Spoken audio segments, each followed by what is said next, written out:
This is something that we see happen every year. Here we have two girls eager to open their college acceptance letters to a university in their college advising office. A time many kids look forward to because this is the next step into their future. A time in their lives that determines where they are going to go and who they are going to become. They are working their way up to the American dream with all their hard work and dedication during the college process. Unfortunately, not many kids are given the same opportunities as that of a more privileged group of the majority.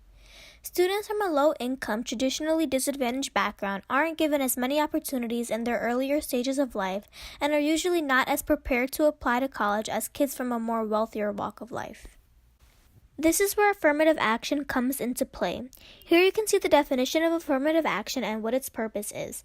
I have conducted an interview with Emil Kim, who is the Director of Programs for SEO Scholars, a nonprofit organization that helps lead students from low-income families onto the right path for college.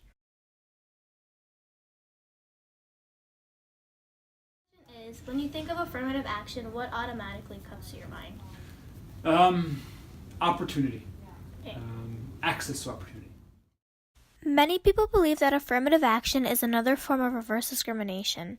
Here is a C-SPAN video of Shelby Steele talking more about it. Psychological perversion for black students especially, because it just simply says you're here because you're black. You're not here because you've achieved any excellence, because you've developed as an individual. You're here just because you are black. That's the exact rule that segregation followed. Here is what Emil Kim has to say about that. A lot of people consider affirmative action as reverse discrimination. What are your thoughts on this? Well, I think affirmative action does make use of race as a deciding factor in making decisions for things like admissions. I think by the strict definition, right, that is discrimination based on race. However, I do feel like context matters, and given the historical marginalization and barriers and obstacles that have been in the way for certain groups of people, to ignore that would also be, I think, a form of racial discrimination. And so I guess I look at it as a necessary corruption of our ideals for the sake of the greater good. People will oftentimes consider this decision unfair because if a white and privileged student does not get accepted into the college of their dreams, but a minority did, they believe it is only because they were white. That's why they didn't get accepted.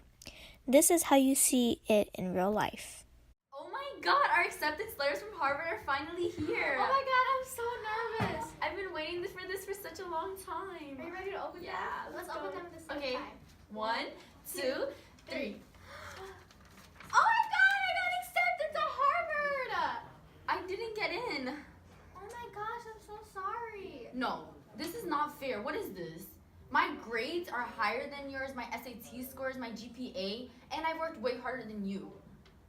Okay, well sometimes they don't only look at grades, they sometimes take into consideration your origin to give you the benefit of the doubt.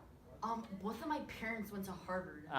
President Trump's son-in-law to get into Harvard without actually having the sort of grades to get into Harvard, but get it through a legacy program. They need those legacy programs so they can keep their donor base up and continue to rake in money that fuels the colleges. These institutions... You may be wondering, why does it matter if colleges accept students whose parents went to that same college?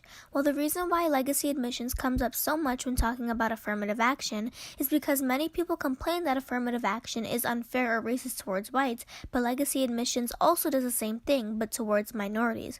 This country is built by white males who dominated pretty much everything, especially the educational system. Because of this, they were the first people to go to college. Therefore, most legacies will be those white, privileged students, resulting in a predominantly white institution.